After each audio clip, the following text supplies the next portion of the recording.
All right. Good morning, everybody. Thanks for joining me. We'll go ahead and get started here. If you got your questions, go ahead and post them. Should be below the video. If you're on a smaller screen, to the right of the video if you're on a larger screen. Looks like we don't actually. Let me refresh this. See if we got any new questions in there.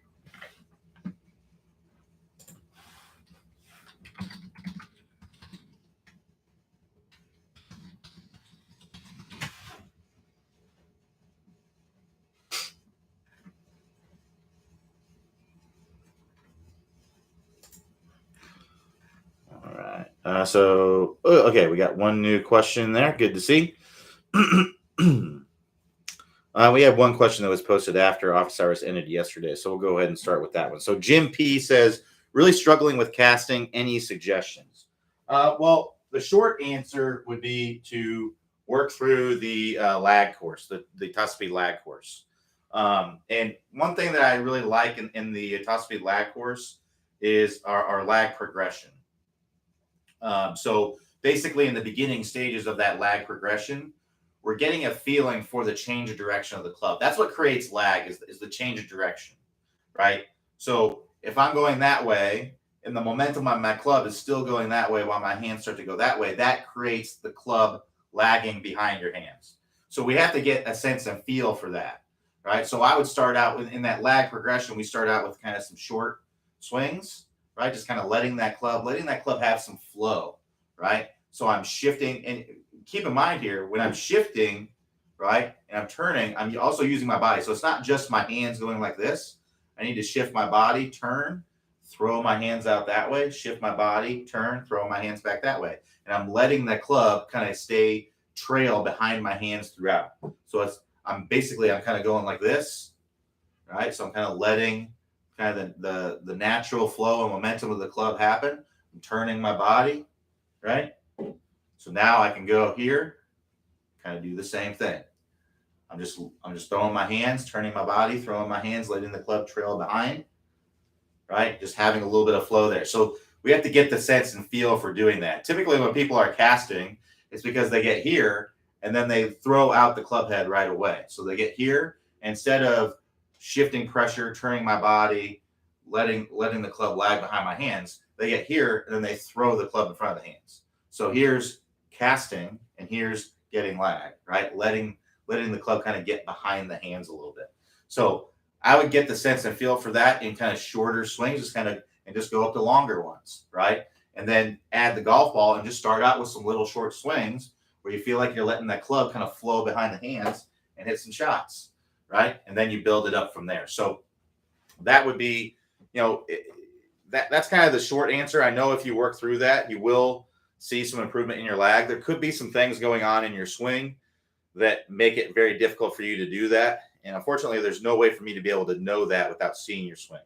So, we do have a program where you can have instructors look at your swing and be able to pinpoint, okay, this is exactly what's going on. This is going to make it a lot easier for you to get to where you want to go. So if you're interested in having an instructor look at your swing, check out our unlimited swing review program. You can check it out by clicking the get a review link. Let me see if anybody's got any spots available. We do have, we don't have an unlimited number of students that we can work with. Unfortunately, we do have to cut it off at some point. So let me see here. Yeah, so I actually have a spot available right now. Robin's got a spot available. Yeah, so me and myself, we both have one spot available. So if you're interested, Robin's a great instructor as well. I mean, all of our instructors, I think, know their stuff really well. So had a lot of conversations with those guys. So I can vouch, for Chris and Robin and Michael. All these guys are know their stuff really well. So I won't be offended if you would rather work with one of those guys. But I do have a spot available, and so does Robin, if you'd like to work with either one of us. So, but my first suggestion would be to work through the top speed lag course. To get to that top speed lag course, click the instruction tab, then click the top speed golf system, and then click the top speed lag course from there. And that progression that I just talked about, it's one of the first things you do as you work through that lag course. All right, let's keep going. So Richard H says, This is all based on video. I seem to end up more on my toes at the top of my backswing. This makes it almost impossible to squat down and turn the hips to start the downswing. The club shaft is pretty much on plane. Weight shift is good going to the back, but it is very difficult to be in a good weight shift with weight over my toes. Any ideas as to what I'm doing wrong? Again, this is another one where it's hard to say without seeing your swing, but I would imagine you're getting in a setup position that's out of balance, and it's forcing you to kind of find your balance in the backswing. So just an example, let's say that I set up with in a big time squat, right? So I have my hips way back over my heels, right? And maybe I got my knees too far out over my toes. And I'm kind of like this. Well, if I'm like in this kind of position, I'm going to tend to want to kind of stand up in the backswing. And when I do that, my hips are going to move forward, my upper body's going to move back, and I'm going to get more on my toes. If I had to guess, that's probably what's happening. Hard to say without seeing your swing, but that's what I would guess is happening. If that is the case, what I would focus on is, number one, just being in better balance at address and putting yourself in a position to make a good backswing. So one, we'd want to have, if we were to draw a line straight up from the balls of my feet, right? So right there, kind of the end of my shoelaces there would be kind of where the balls of your feet are. So you can see on these shoes, there's a contrast between the white and the gray on my shoes. If we were to draw a line straight up from there, I'd want my kneecaps to be going right through that line, and I'd want the back of my armpits to be going right through that line. That would put me in a position basically just like this. If I'm like this, right, or if I'm too far out over the ball, or let's say this usually isn't the case where our armpits are too far back. Usually what I see is we get like this, right, or we get out too far over the ball, and then when we go up to the top, we kind of get up on our toes. So I'd make sure that those are in alignment, because that's going to allow you to be in much better balance at address, and then you'll be able to make a better backswing from there, right? And let's say that those are in good shape, right? Let's say that those are all in a great position. Then what I would just try to feel like is that you're shifting into your heels.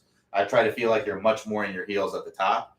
And what will likely happen when you do that is you'll move your body to stay in better balance, right? So for example, if you're someone who is standing up out of it, right, you're going like this when you go up to the top. Well, if you were to feel your weight in your heels and do that at the same time, you would fall backwards, right? But if you have all your weight in your toes and you're standing up, that works, because that's helping you stay in balance, right? So I'd make sure that you're in a good setup position. And then two, what I would make sure is that I would try to feel like you're more in your heels and see if that corrects.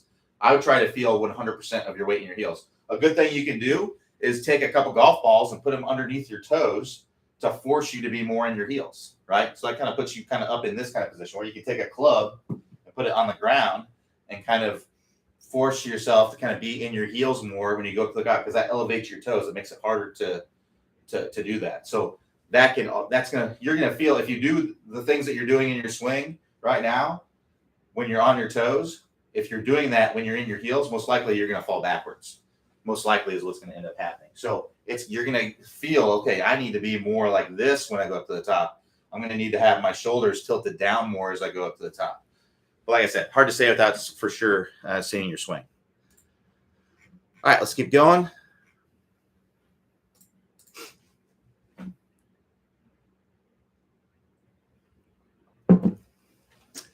So Justin V says, what is the suggested order to tackle the top speed modules? I started with fluid spine into lag and plan on going straight line release.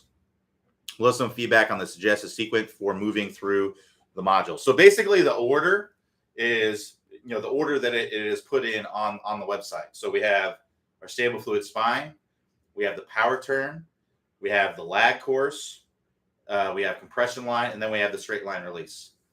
Before you move on to the next module, I'd make sure that the previous one is ingrained in second nature, because if it's not, then you move on to the next thing, then you're going to just go back to what you're doing before.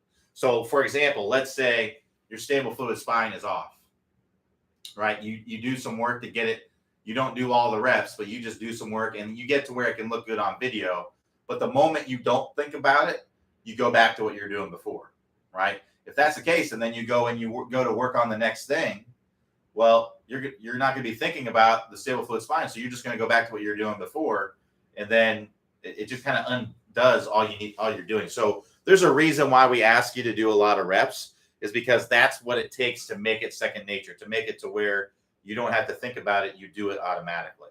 So that's how I'd work through it. Now, if you're looking at, if you're doing what comes naturally to you and it's matching already what we see in the stable fluid spine. So let's say you look at your swing and you've got some good spine angle at address.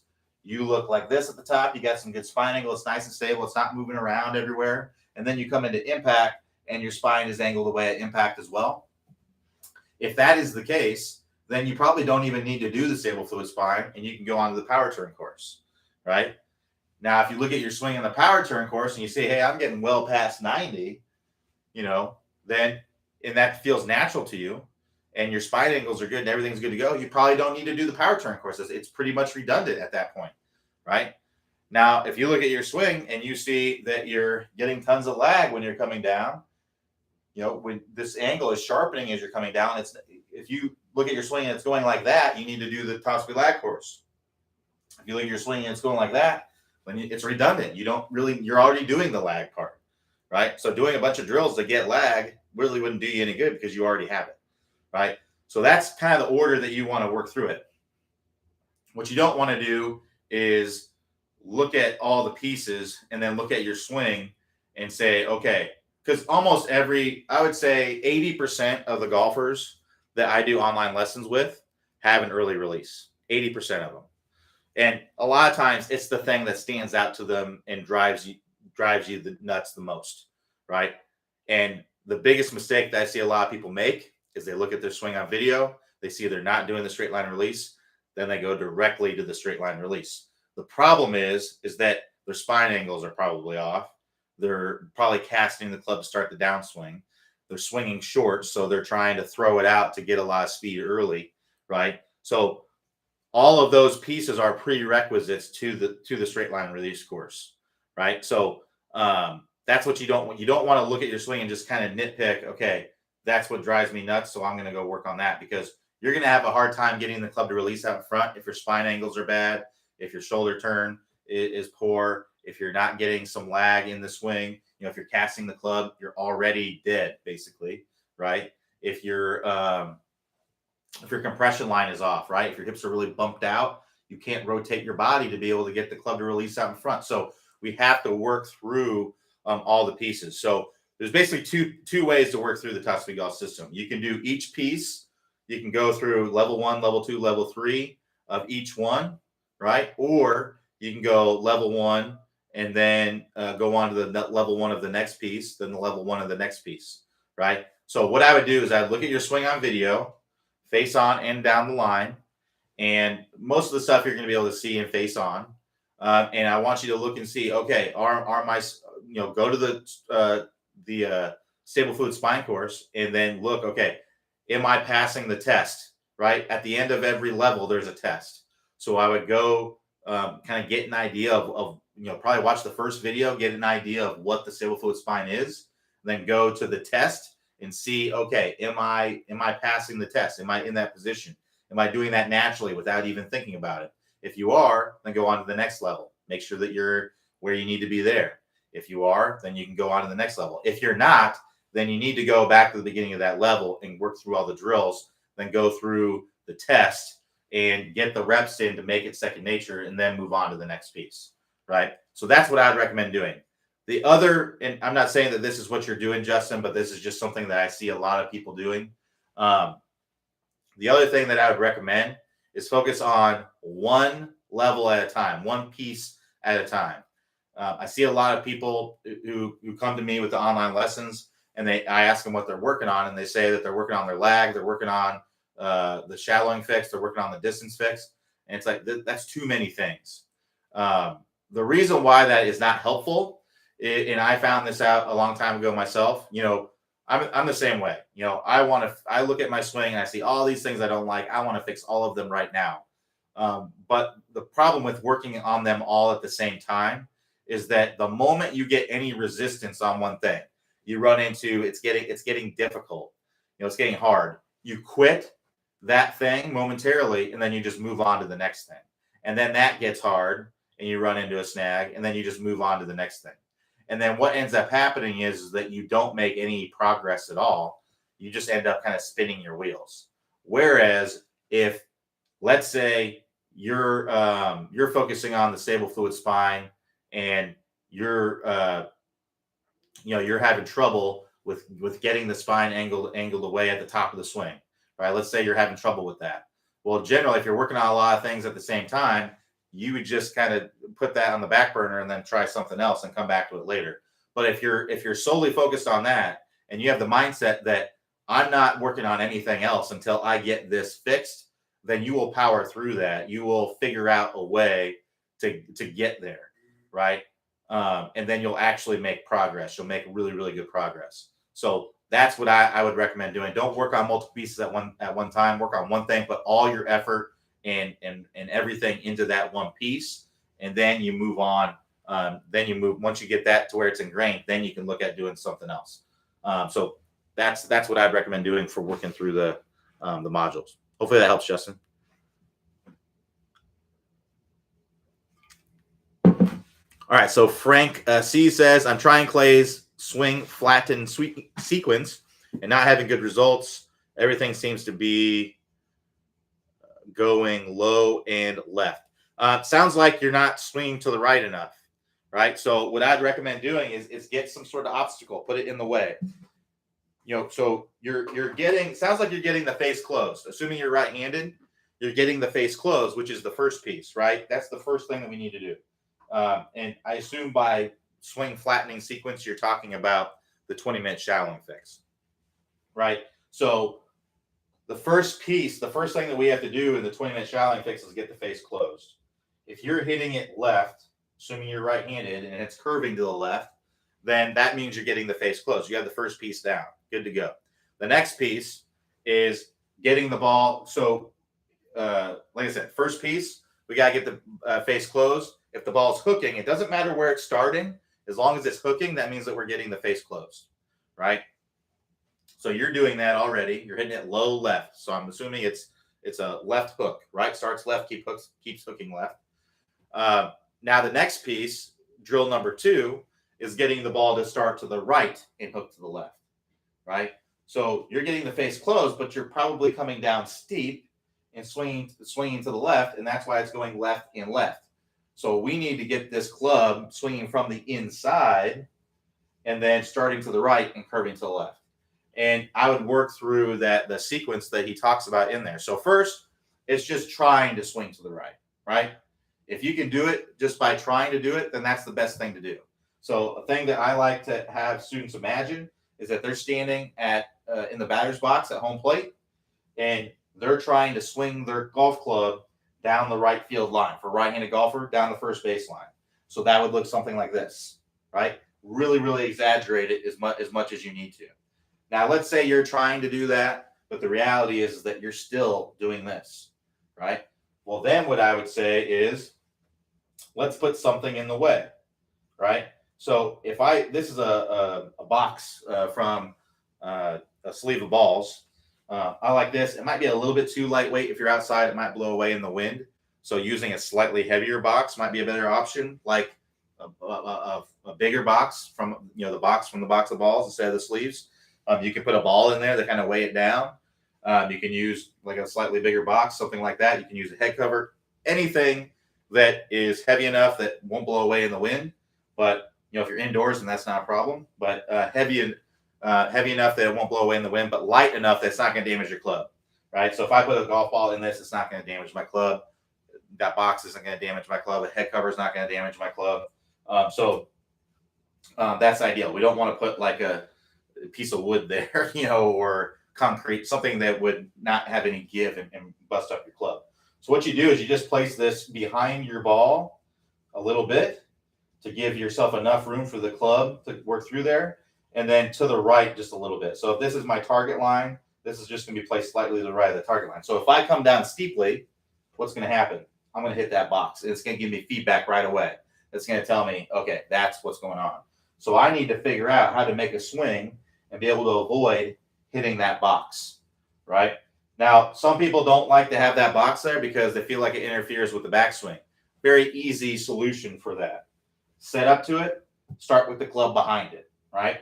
So I'm just going to set up to it where I normally would. I'm just going to take the club, put it behind it, and then I'm going to swing back. And I'm going to try to avoid hitting that box and get that ball to start to the right and curve to the left. And let's say if you do this in a full swing at full speed, you can't do it, then we have to regress it down. We have to try to do it in a slow swing. Try to do it in like a 75% swing and see if you can do it there, right? So if you got your 150-yard club, try to hit that shot, 120 yards. Try to take a full swing, but swing slow enough to where it would only go 120 yards. If you can't do it there, go down to 50%.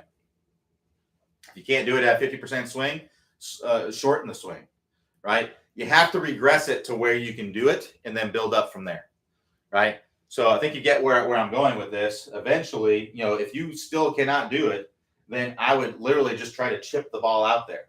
And it's not going to curve very much because it's not going very far, but I would try to chip the ball, avoiding the box. So that might look, I'm not going to actually hit the ball because I don't want to hit it in my wall, but that might look something like this, right? And nice and slow. And I'd be coming in, I'm going to say here, I'm just going to come in and just hit the ball out there. Once I start to, I was like, okay, well, that's pretty easy. Then I can start going a little bit farther, right? Instead of hitting it, just like 20 yards out there with my, 9-iron or whatever it is, then I can just try to hit it 75 yards out there. And then you'll start to get it. So I think a lot of people, they'll come to me, they'll say, I've tried everything. I've done everything. I can't get the club to shot out. It's like, well, have you tried slowing down? Have you tried taking a shorter swing and then building it up? Almost every single one of them says no, right? And it's just, it's not their fault. It's just because they don't know that that's an option, right? But that's what you have to do. You have to regress things to where you can do them and then build them up from there, right? So it'd be like, learning a new song. If you play guitar, right? If you know how to play guitar and then I have this brand new song that you've never heard before, I just hand you the guitar and tell you to play it. That's not really fair, right? You don't really know you don't know the song. You don't know how to do it. So what you would have to do is you would have to break it down, go slow, build it up, then eventually you get to where you can do it. It's the same thing here. We got to do the same thing, all right? So that's what I would recommend doing. All right, let's keep going. So Jim S says, hi. Hey, Jim. Goes on to say, is there any reason that hitting an iron off of a very short tee, par 3, is so susceptible to a hard hook? My irons off the ground don't do that. Not necessarily. I mean, unless you're just doing something very different. So you shouldn't be doing anything different off the tee than you do out of the fairway with your irons.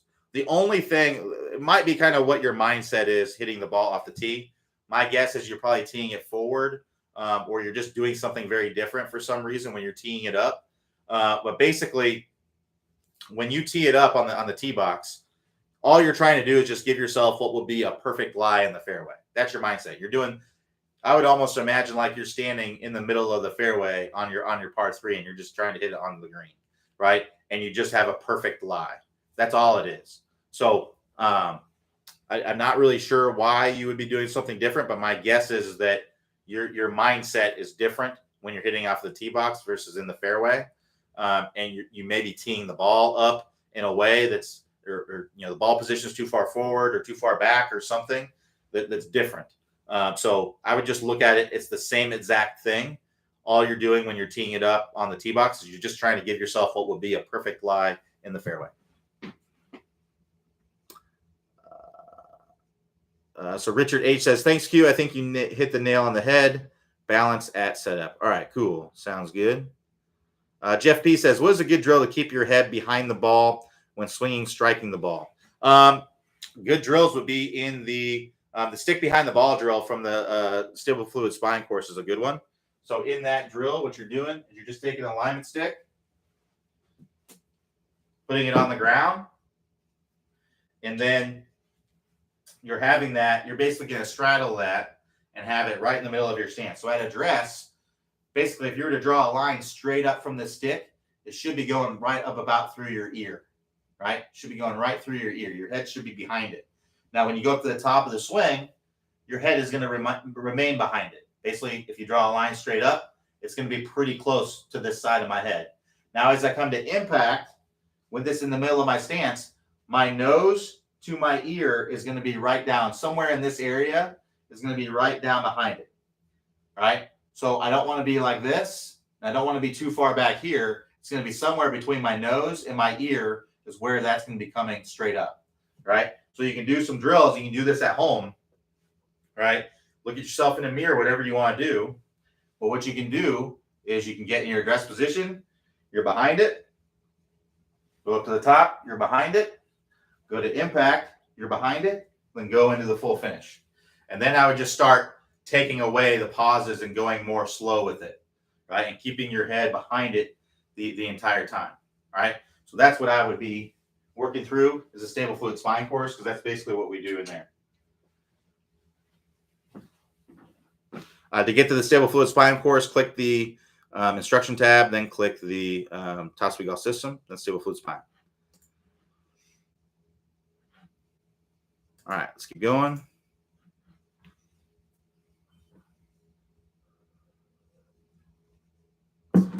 So Greg P says, while I'm able to obtain an in-to-out path with my irons, hybrids, and 3-wood, my driver is a problem. Is this due to it being longer and heavier club? To get the proper into-out path, I've got the cheat with my stance being closed a bit. Any suggestions? Thanks. So first of all, cheating, I wouldn't necessarily call that cheating, but that's 100% fine to close off your stance a little bit. That's 100% fine. So I wouldn't, if that's what you need to do to make it happen, I'm definitely okay with that. So part of it could be that it's because it's a longer club, it's a heavier club, and it's probably more because we're trying to hit the driver harder. And a lot of times people's gut instinct or natural instinct is to really come down with the upper body. So the more we come down with the upper body and the shoulders, if that's the first thing we're trying to come down and get power with, then we're going to tend to come over the top, right? So if I'm at the top and I really want to, get a lot of power, you can see how that really throws the club out over the top.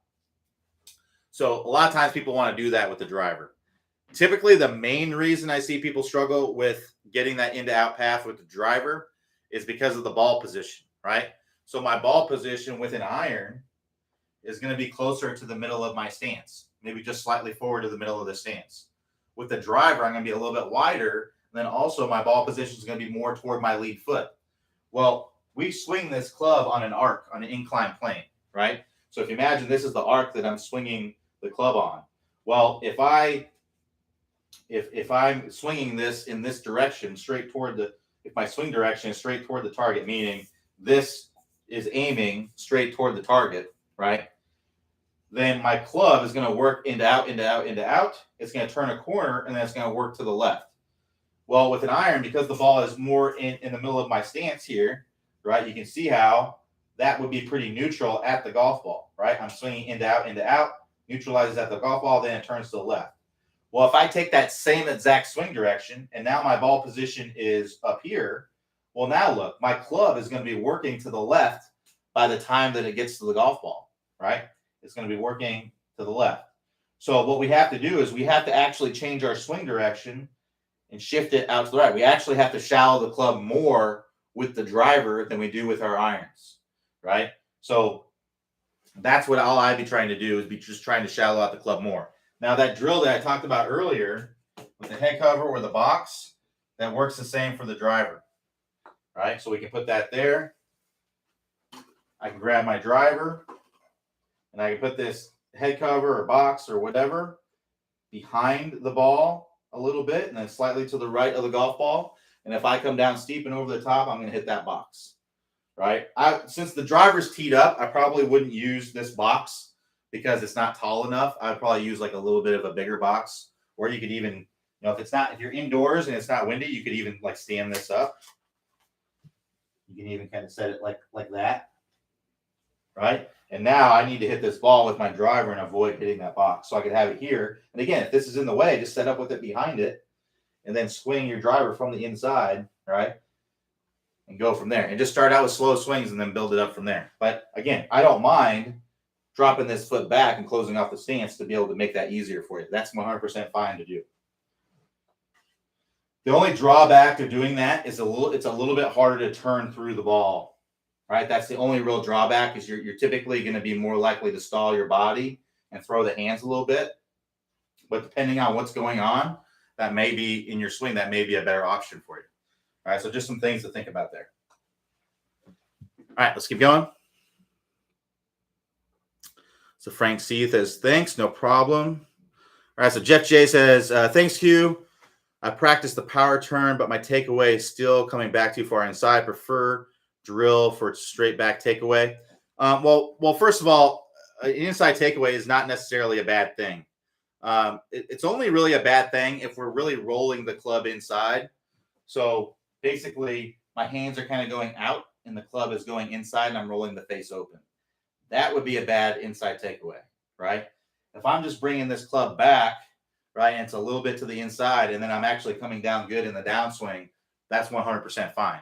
There's lots and lots of Hall of Fame golfers who had inside takeaways. Calvin Peake, considered one of the best ball strikers ever on the PGA Tour. Raymond Floyd, multiple major championship winner. John Daly. There's lots and lots of players. J.B. Holmes. There's so many players that have an inside takeaway. So I wouldn't view your inside takeaway and just say, hey, that's bad right out of the bat, because it's not necessarily bad. It may be just what you naturally do to get the club in a good position. Now, if you're rolling this club way inside, the face is open, and then you see a clear over the top with an open face, then yeah, we probably need to work on getting that takeaway to be a little bit better. My favorite drill for that is the stick drill. All right, so with this stick drill, what you can do, if you're someone who's basically rolling this club inside, so think about what's happening when you roll the club inside. Typically, your trail arm is going to be bending too much, and your forearm is going to be rotating out, so out away from you. So clockwise, if you're a right-handed golfer. So that creates that, right? So bend in there. So if I take this alignment stick and I hold it up against the shaft, now this is a little bit uncomfortable at first with the address, but it's just to get you to have the right feeling with that trail arm and bringing the club back the right way, or in a better way. So if I have this stick on this side of my body and then I bring it back, well, now look what happens. That face is shut down and my trail arm is straighter, right? It's the complete opposite. And then from there, as I hinge up, this club or the stick clears my body, and then I can swing that stick out in front and get my trail arm to bend and go underneath. And now I've got that club in a better position, right? So instead of, like, if I wanted to roll this club inside, I absolutely couldn't. The stick is preventing me from doing that. So I'm just making some practice swings where I'm getting this kind of feeling. And it's pretty extreme. It's because it's the opposite of what you're doing, but it's going to help you to get the right feeling. So if you look at it from this angle, it would look like this. The club's the club, you can see here, the stick clears my body, and then I can bring it from the inside, right? So if you're clearly seeing bending of the trail arm, over bending of the trail arm, rolling the face is open right here, way inside, then that'd be a drill that I'd be working on. But if you're not, then I honestly, it wouldn't, unless you just want for aesthetic reasons to work on something that's not necessarily going to make you better, just make your swing look a little bit better. And honestly, nobody cares. That's the other thing you think about. You might care, but honestly, no one else cares what your takeaway looks like. If you're hitting the ball past them, they're gonna think, how can I get my swing to look like his, right? It doesn't matter if your swing is inside takeaway or whatever it might be, right? So, I have a slight inside takeaway in my swing. It doesn't bother me one bit because I get the club in a good position at the top, and that allows me to get in a good position coming down. If I were to work on that in my swing, it would purely just be for aesthetic reasons. And honestly, it would not make me better. It'd probably make me worse at first because I have to get used to it. And then eventually it would, hopefully I would get back to the same level that I'm at now. So I wouldn't necessarily recommend it unless it's actually an issue. You're rolling the club inside, causing you to come over the top.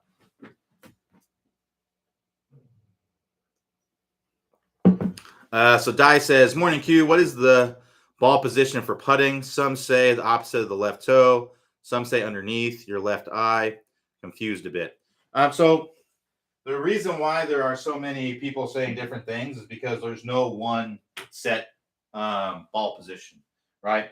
A lot of it has to do with your stroke, how you're bringing the club into the ball. So what I would recommend you do is um, go out to the. So there's a couple ways to do this. The easiest way to do it is to go to the putting green early in the morning when there's still dew on the putting green and hit putts and try to get the putt to not skid, right? So the reason why the ball position makes a difference is because if it's too far forward, we'll hit up on it too much. We'll add too much loft. The ball will get airborne, and it will also give it backspin, which we don't want, too much backspin, and that will make the ball skid and not roll very good.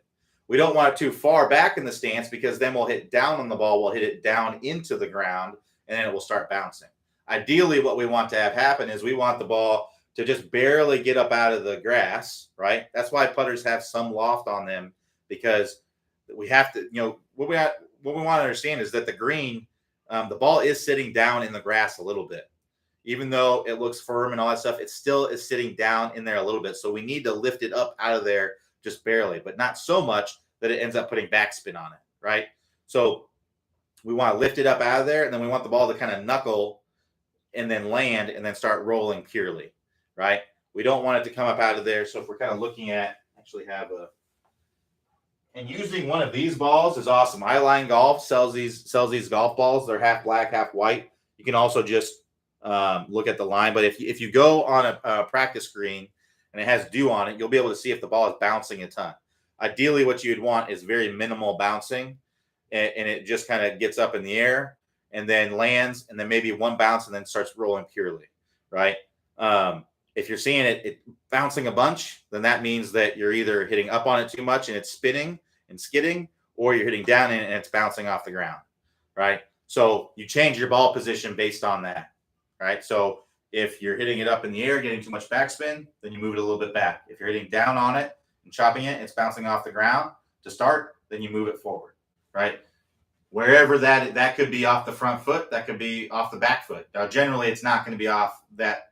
It's not going to be that extreme, but it really just depends on your stroke, right? So, for example, let's say this. Let's say I set up. I kind of putted like this, right? I just had all my weight on my trail side, and I was kind of like this. Well, having this ball kind of lined up more on my trail foot would probably be a better position to put me in, right? Let's say I favored my lead side and I had most of my weight over here, most of my body over here. Well, if I had that same position, I'd probably hit down on it. I'd probably want that up here, right? But if I had that ball position way up there and I was like this, well, I'd probably hit up on it too much, right? So there's no set ball position. You have to find what works best for you, and the way to do that would be to go out on the putting green and see what ball position gets your ball to roll purely the most.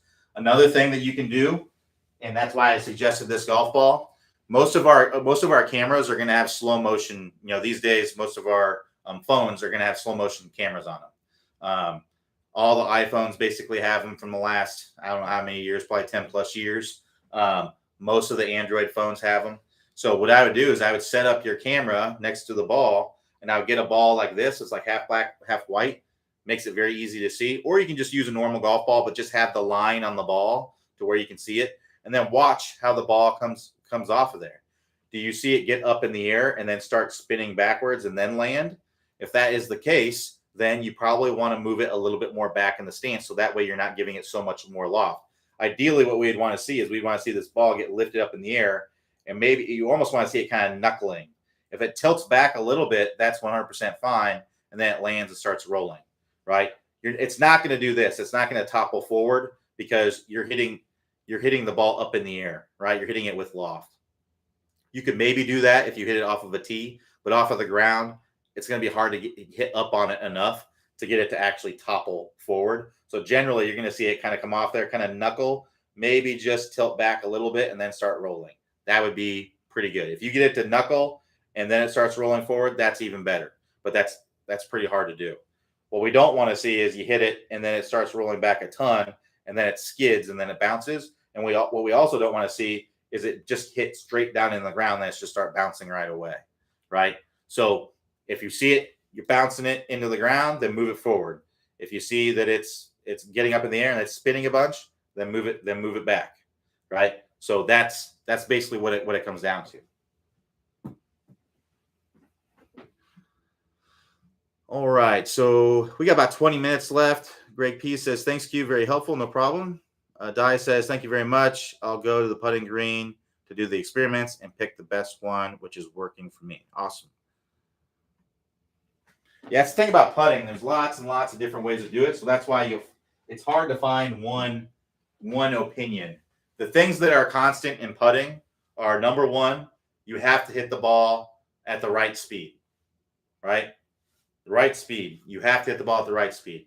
Number two, you have to hit the ball on the right line, in the line that you intend, right? The line that you see and the line that you intend, and you have to get the ball to roll on that line, right? So that's number two. Number three is you got to read the green well, right? You have to know what line to hit it on, right? And what speed to hit it at. So that's all a part of the read. And number four is you got to have a good mental approach to putting, right? And understanding, the best putters see the ball going in before they even hit it. They think they're going to make everything and are okay when they don't, right? That's what the best putters do, and understand that, hey, I'm going to make the next one, right? When I see people struggle mentally with putting, they think that they should make every single 8-footer, and they let it really affect them when they miss them. Tour players make 50% of 8-footers, right? So, we can be upset in the moment and wish you would have made it, but then you got to go back, and understand, hey, you missed 50% of those, right? The best putters in the world miss 50% of those on average. So those are the things that really, so the ways that you do that, because with putting, things are moving slower, right? There's way more variance in the way that things can be done. There's lots more ways to do it. So that's why you're going to see a lot of varying opinions on putting.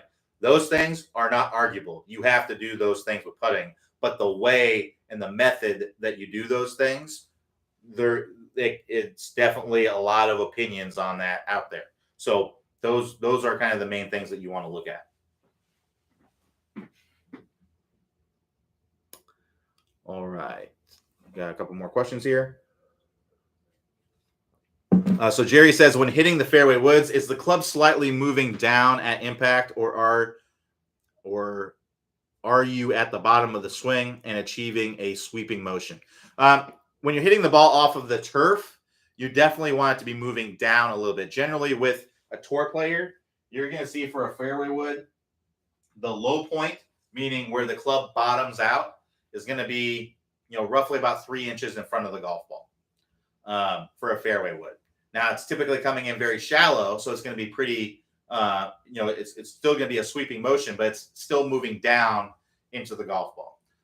If you have the club moving down at the golf ball, you're going to tend to hit chunks and thins, maybe even tops with your fairway woods. We need to have that club working down into the ball slightly. It's less than it is for a wedge, a lot less, but it's generally going to be moving down a few degrees into the golf ball. And that low point of the swing is going to generally be 2 or 3 inches in front of the golf ball. Now, if you're hitting the ball off of a tee, right, you're on the tee box, you can hit up on the ball because there's no ground in the way.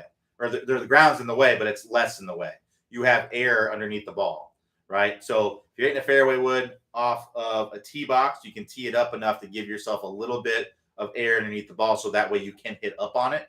But off of an actual fairway, you're going to be hitting down on it somewhat. But that can still create a sweeping look to it, right? And a lot of it depends on the condition of the turf as well. Harder, firmer, dry turf, it's going to be a lot less of a divot. And more plush turf, there's going to be a lot less. So if the ball's sitting up on the grass, you don't have to get into it as much to get underneath the ball, right?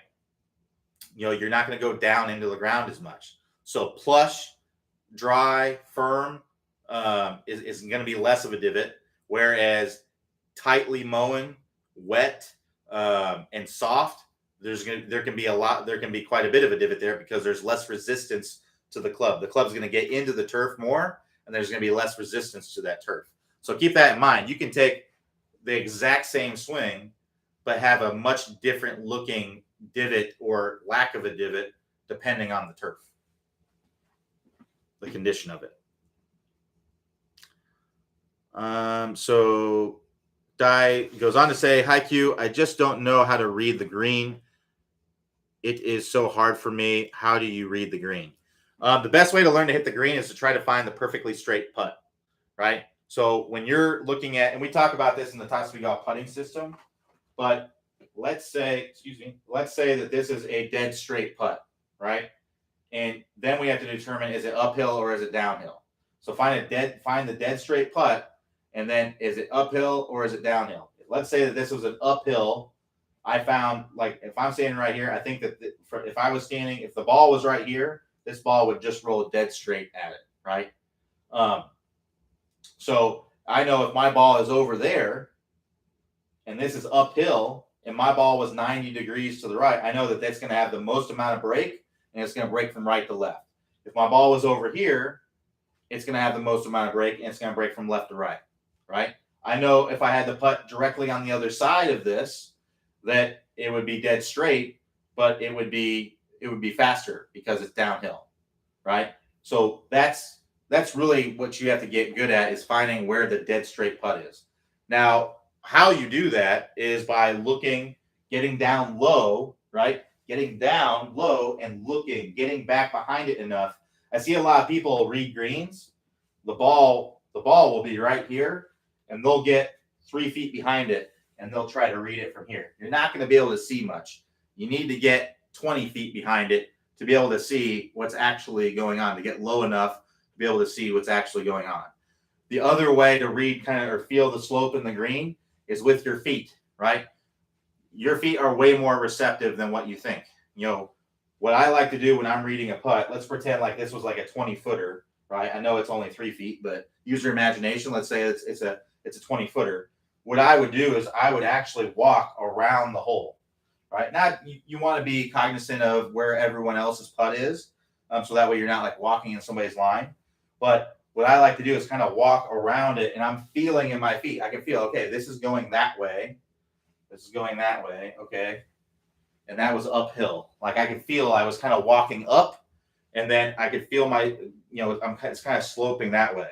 So I know that this is an uphill left to right putt. And then I'm thinking, okay, well, how severe is it? But, it was maybe a little bit. It wasn't a lot, right? So you might kind of visualize, okay, if this doesn't break a lot, I know it's left to right, but it's not a ton of break. How would that look? I'm going to visualize how is this ball going to be kind of rolling? And then when I go set up, I'm playing that picture in my mind, and I'm going to line up to get my ball to start on that line, and then I'm going to hit it hard enough to hit it on that movie that I played in my mind, right? So that's kind of the process that you want to go through is, feel it in your feet, see it in your mind, right? And this comes with experience. This isn't something, you may have a hard time doing this the first time you go out and try it, but the more you try it, the more you do it, the better you're going to get at it, right? So it's a skill that you have to learn how to do. So it's one thing to know how to do it, right? It's another thing to actually learn the skill and be able to do it. And you have to learn by going out and doing. So that's what I'd recommend doing, is go out, walk around the green, get a feel for it, and practice it. Get on the practice putting green and practice that. See what happened there, and then go to a different hole and do the same thing. That's what I'd recommend doing to get a good feel for reading the putts. All right, let's keep going.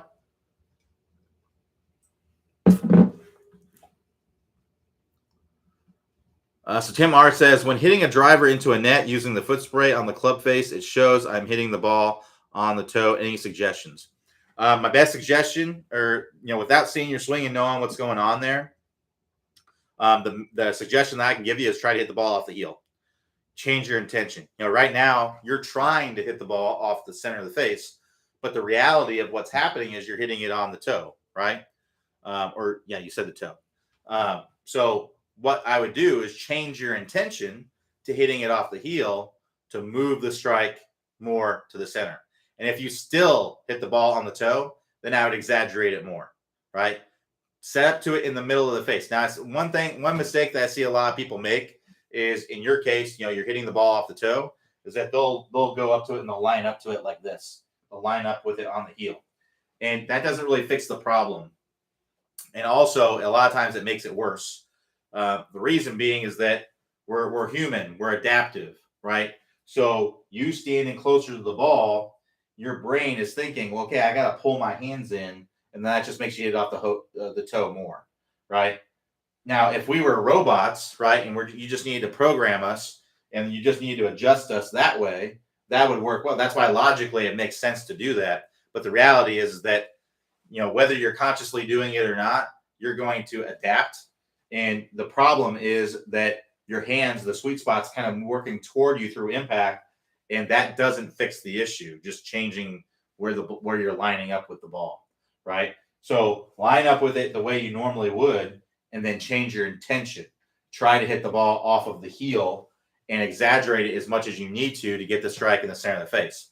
Now, the next thing that students ask me is, well, I don't know if I want to do that because I don't want to try. Am I going to have to try to hit the ball off the heel the rest of my life? No, because again, we're adaptive. We're human. We're adaptive. Eventually, you trying to hit the ball off the heel is actually going to result in you hitting off the heel. Eventually, that's going to happen, but you have to keep trying to do that until that does happen. Now, once you start consistently hitting the ball off the heel, now you've calibrated yourself, right? You essentially got feel and real pretty close to what you're trying to do. So now you can go back to trying to hit the ball in the center of the face, right? But if you keep, because we're human and we keep adapting, if you keep trying to hit the ball off the heel, you're gonna eventually hit the ball off the heel. And if you keep trying to hit the ball off the heel, you're gonna hit it way off the heel, right? So we need to, once we get it to where we want it, then we're calibrated, and then we try to stay right there, right?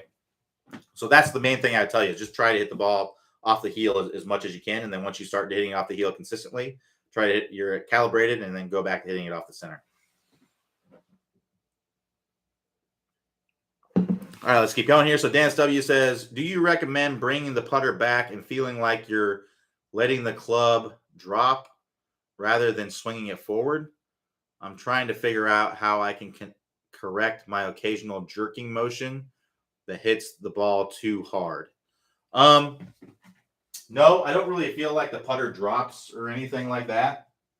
I really just kind of feel like I just stroke it back and stroke it through. I don't feel like I bring it back and then drop it and then swing it through. I just feel like I'm just kind of rocking my shoulders back and through. That's really all I try to feel like. And I'm using my lats, right? So your lats are these muscles that are below your shoulder blades. That's what rocks your shoulders back and forth. That's what I'm feeling. And I'm not feeling how I'm lifting it up or putting it down. I'm not feeling any of that. Just the natural, because your shoulders are going to rock in a circle, right? So imagine my shoulders could just spin around and round and round. Well, this club would just go like this, right? So that it's naturally going to go up in the air a little bit and then go back down to the ball. I don't have to think, drop it down and then pull it up. I don't want to be doing any of that. I want to keep this structure of my arms and everything pretty solid, and just kind of rock my shoulders back and forth, right? So keeping my legs solid, I'm keeping my hips solid, I'm keeping all of this solid. Now, I'm not flexing or anything. I'm just feeling like I'm not letting those things move, right? I'm just letting my shoulders rock back and through. That's all I'm doing. If you're getting that jerky motion, what's likely happening is that you're probably not bringing the putter back far enough to hit it as hard as what you need to. And then you give it a little extra because you have to hit it farther, right? So imagine I was hitting this putt, right? And I only brought it back to there, right? Now I have to do this in kind of a small version because I don't have a lot of space. But imagine I was trying to hit, this 5-footer, but I only brought the putter back to there. Well, if I did that, I'm going to have to, I'm going to get kind of a jerky motion to try to hit harder. If I used like my normal rhythm and tempo and I only brought it back to there, well, I would only hit it that far, right?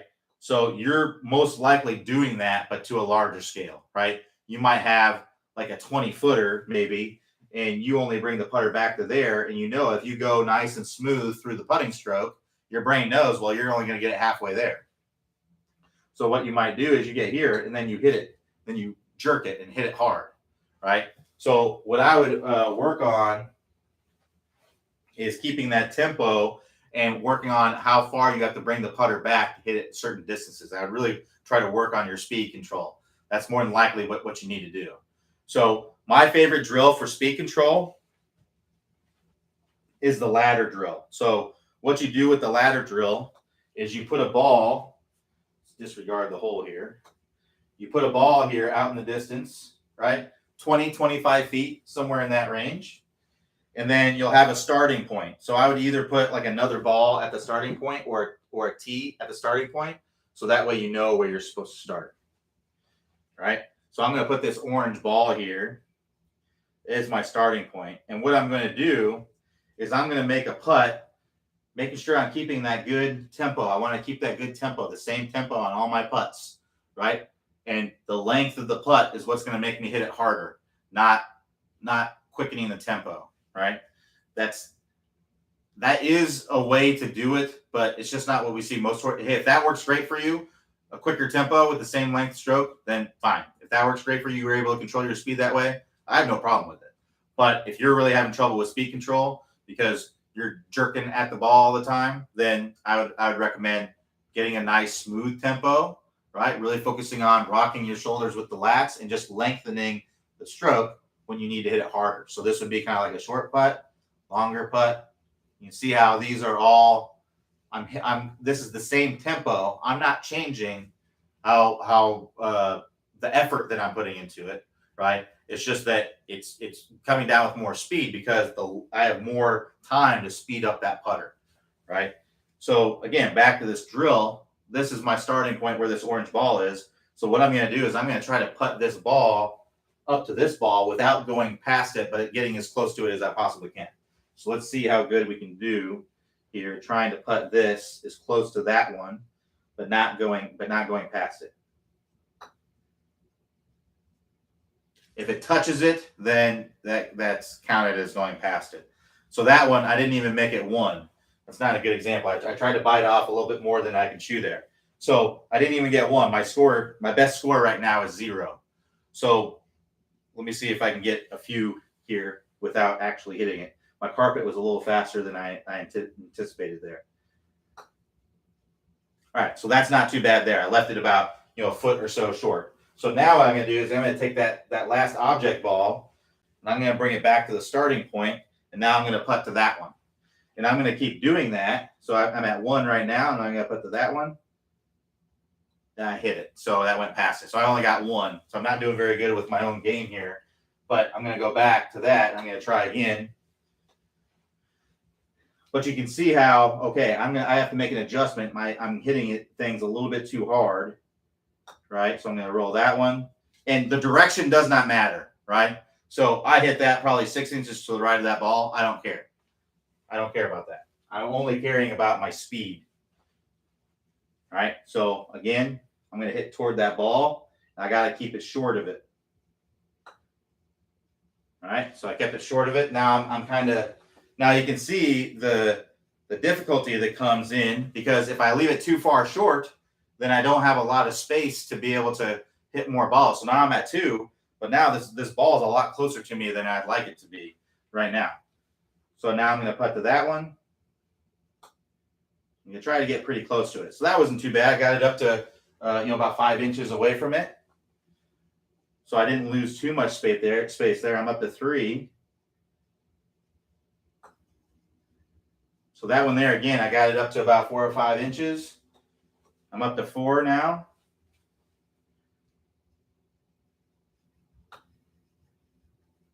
Again, got it up to about 4 or 5 inches. I'm up to 5.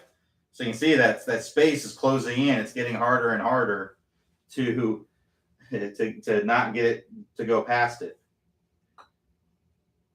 So again, got it up there about 4 or 5 inches. Now I'm up to 6. I think you're getting the idea of the drill, but you'd want to kind of beat your score next time. So now I'm going to try and hit this. Oh, I hit it. So I got 6. That was really, really close to being really, really good. But if you bite off a little bit too much, you end up, going past it or hitting it. So that's a really, really good drill for training the speed, and getting good at speed control. Because like I said before, putting is about hitting the ball on your intended line and the line that you're seeing, and then hitting it at the right speed, reading the green correctly to know what line and speed to hit it at, and then having the mental fortitude to understand, like, okay, I'm going to make everything, but it's not going to bother me very much if I miss everything, right? So, but if you miss a bunch in a row, you still have to have the mindset that I'm making the next one, and you still have to see the ball going into the hole. That's easier said than done, right?